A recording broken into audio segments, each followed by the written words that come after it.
I was very depressed. I had been having a really bad month. I mean, I don't want to go over all of the bad things that were happening to me at the time. There's really no benefit in doing so. But I'll just say it had been extremely horrible for me, and I was depressed. Because I was depressed, I fell into an awful month full of drinking. People who've gone on long drinking binges will understand what I'm about to explain.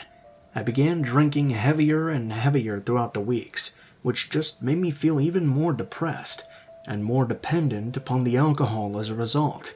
After a while, the alcohol just doesn't wash away some of the feeling anymore. It's needed to take away the pain of the alcohol too, so it just keeps on doubling, over and over again. I got toward the idea that drinking in my home every day was just making things worse. I had the genius idea that I should go out and take a stroll. The sun was shining brightly that day, and the countryside looked so nice. I was so drunk to begin with already that I decided to just go out and enjoy the day. I walked down the road for a bit. I owned a nice house in an area surrounded by nature, so I took my bottle and went out into it. I just got drunker and drunker as I went out, and I was walking through some fields which were covered in flowers as well. I have to tell you about this because this is really one of the strangest drinking binges I've ever been on. I was so drunk that of course everything was unbalanced. But everything in the field was bright and beautiful, and just completely overwhelmed me. From there, I'm not really sure what happened, because I just suddenly blacked out. When I woke up, there were several issues. First, I was still drunk. I was fine with that though, because being drunk would feel better than the massive hangover I would have when it was through. It was also completely dark outside, and it was difficult for me to get my bearings from what had been the case beforehand. It had been so bright out before, so overwhelming to my senses, and so beautiful, and now it was nothing like that. I began staggering, and realized now just how far away I was from my home. Or more accurately, I realized I was far away from home, but didn't really know how far. I didn't even know exactly where I was. I found the bottle that I had brought with me, and to my surprise, there was even still some alcohol left in it. I'm a little ashamed to admit that I immediately started drinking it again. Even though I was really drunk, I didn't really want to risk sobering up. Yeah, that sounds weird. But as bad as I felt, I knew I would feel even worse if I sobered up. My goal was to try and find my way back to a road, so then I could find a way to follow that to get home. But it was hard to do because I had no clear idea where I even was to begin with. After a long while of stumbling, I made it to the road and was finally able to follow it back to my house. After all this time, there was nothing I was looking forward to more than finally being able to just hop back into my own bed. But as I began walking up the driveway to my home, I noticed right away that a few things were wrong. There was a truck parked in the yard just off the driveway. It wasn't a truck I had ever seen before either. And not only that, there was a light on the second floor of the house. I didn't let this bother me at first, telling myself I could have left the light on myself. But when I saw the shadow of a person in the second floor window, I got very freaked out. Someone had broken into my home. I didn't know what to do. I couldn't call the police, as I had no means upon myself to do that. I was worried about approaching anyone directly as well, as I was still extremely drunk. I had the brilliant idea of getting a weapon, and then maybe entering the house from the back door. That way I might have some sort of advantage. I crept along the side of the house and into the back. There was, to my luck, a pair of hedge clippers in the backyard.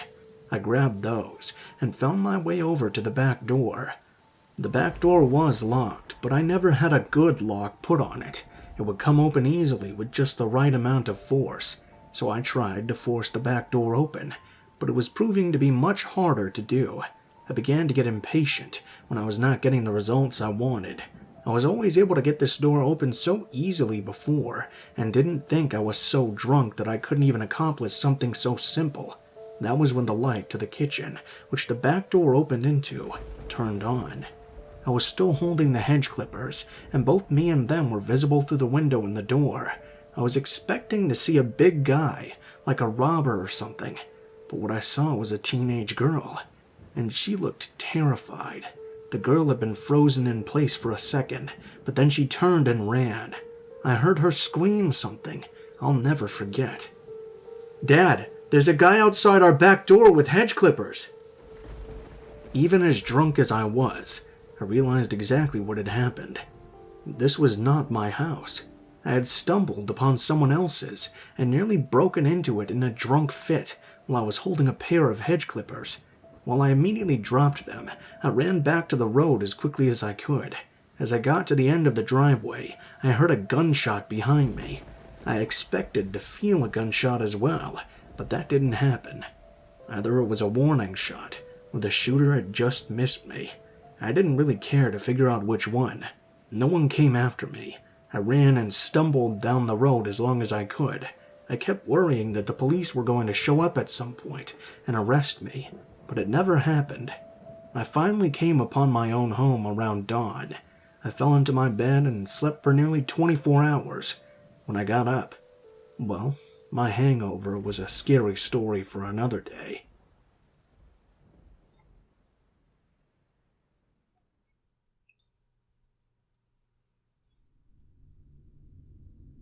This is obviously the worst thing that has ever happened to me in my life. I've also told this story a few times, but never to a scary story narrator before. I was 13 years old when this happened, and it's hard to actually imagine how it even did. It should serve as a warning sign to people as well, though, that a normal situation can turn bad very quickly. We were visiting some relatives out on the ridge. Getting to the ridge was a nice and beautiful ride out into the country, and our aunt's house was way out on the ridge. Now personally, I didn't really like sitting around with the adults. Most of them were sitting around drinking beer, talking about the good old days. I was never into that sort of thing. Plus, I was the only kid of my age who was there. All of the other children were younger, and I didn't exactly want to hang out with them. I asked if I could go out hiking. Everyone was okay with me doing this. They just told me that I shouldn't go out too far. The ridge was huge, and there was a lot of country to get through in it. It would be so easy to get lost there. I brought a bottle of water with me. Well, not really water. It was some sort of punch that my aunt had in the freezer. It was sugar-free, of course. Just a side comment. I'm curious if other people have noticed as well. There seemed to be a whole lot of diabetics in rural areas. So whenever we had family reunions or parties or get-togethers, there was always a lot of sugar-free alternatives. Since maybe a lot of people will hear this story, I'm just wondering if other people have noticed this too. Anyway, on this day I was hiking, I noticed that there was something different than I had seen before, where for the most part the hills were covered in grass and trees and such. This time I noticed a rock face on one side of a hill. I wanted to climb down it and see what was there. As I got closer, I noticed that there was a small creek that was draining into a waterfall over the rock face. There was only one way for me to be able to get down that side of the hill to see the waterfall, which is what I wanted to do, and that was to climb right down it. I was hesitant at first because I wasn't exactly much of a climber, but I finally decided to go ahead and just give it a shot. It wasn't a very high hill, so it should be easier to get down. I started on my way down. The rocks were a little bit damp, but that didn't worry me too much.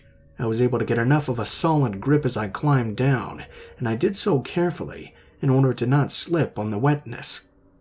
Problem is that I was paying too much attention to not slipping on the rocks. I didn't realize that some of the rock shelves I was holding onto were not as strong as they first appeared to be. I don't remember a whole lot of exactly what happened, but I must have grabbed a rock shelf that had a crack in it or something. Because when my weight was pulling on the rock, it cracked in half. The fall itself and landing, that I didn't remember much of, but I do recall waking up from being blacked out, and when I did, I was wet and uncomfortable. It took me a few moments to realize that I had somehow fallen behind the waterfall, and though I couldn't exactly tell why, when I tried to stand myself up, I wasn't able to do it. I was also having a hard time thinking straight, and my head hurt. When I put my hands to the hurting area, I saw I was bleeding from the head as well. I'm not sure how long I remained unconscious. I know that I passed out at some point. When I came to again, I tried yelling for help. I actually did for so long and so hard that my voice gave way.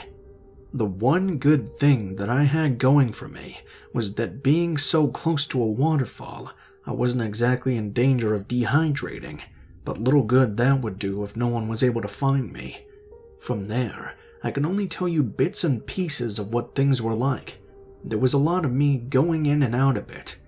One of the only things I can remember really is hearing what I thought was someone calling my name. I was half out of it at the time, so I wasn't exactly sure. It didn't seem to matter anyway, as I was not able to muster my voice to call back. I did try, but as I mentioned, my voice was still a bit too rough to call out. At one point there was a noise that I heard, and it looked like I had seen someone standing by the waterfall. I was happy to finally be rescued by someone, but when I tried to get his attention despite my voice recovering, the figure never moved and didn't come to help me either. He simply stood there, a silhouette against the water. Finally, the shadow left, and I was once again by myself. I think I came to terms with the fact that I was most likely not going to be found and was going to die. I convinced myself the shadow I had seen of a figure was nothing more than my imagination. It really didn't matter if I had actually seen someone, since he did nothing to try and rescue me. More time went by, and I continued to go in and out of it. Several times while I was unconscious, I again saw someone in shadow, staring at me. The last time was when I was up for only a short while and felt like I was going to die behind that waterfall. I kept asking the shadow person to please help me out. The next time I awoke, I was suddenly in a hospital bed. I must have blacked out and remained out until someone located me. I recovered in time, but when I finally was able to talk to my family, I asked how they found me. Someone had left an envelope on the door of a different home. The owners didn't know who, but the envelope had a message on it. A young boy is injured and can be found here. Inside was a detailed map leading to the waterfall. The man of the house and his son went on and found me and brought me to their home and called an ambulance. The people who found me never knew who left the envelope, but I knew it had to have been the shadow that I had seen. I always wonder why they didn't try to help me themselves, but I guess I'll never know.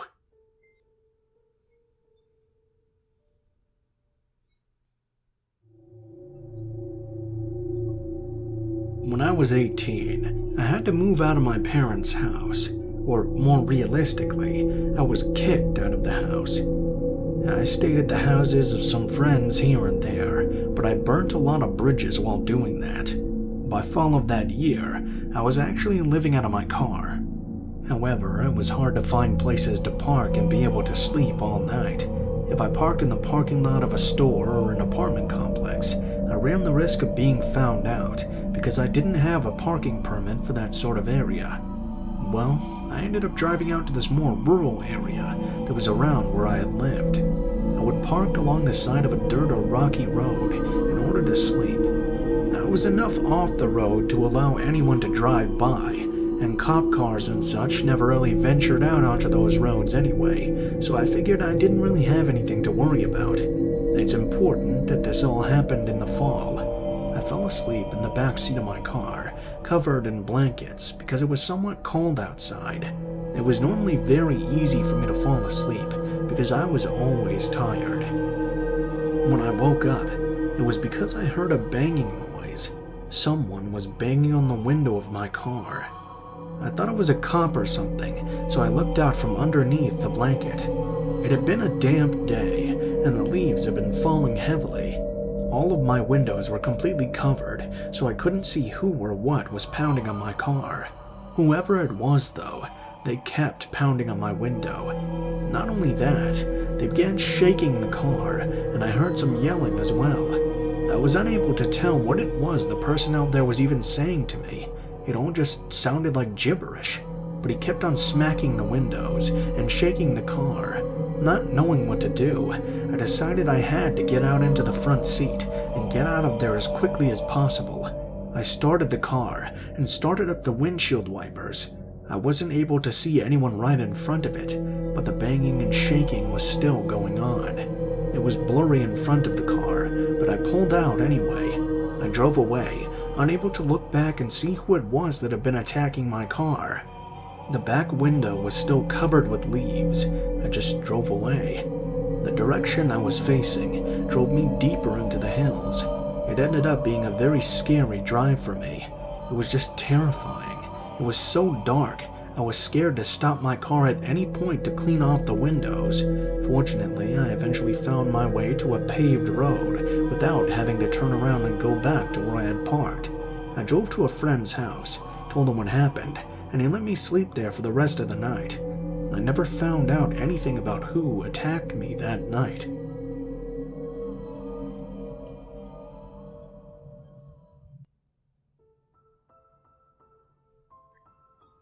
What is up, guys? Blue Spooky here. Thank you guys so much for watching, especially if you made it this far to the end of the video. If you guys liked the video, please be sure to like, share, comment, and subscribe if you feel so inclined. That sort of stuff really helps me out with the audience engagement and really helps my videos get out to a lot more people. So hopefully we can get to that 1 million one day. Help me out, guys. That'd be great.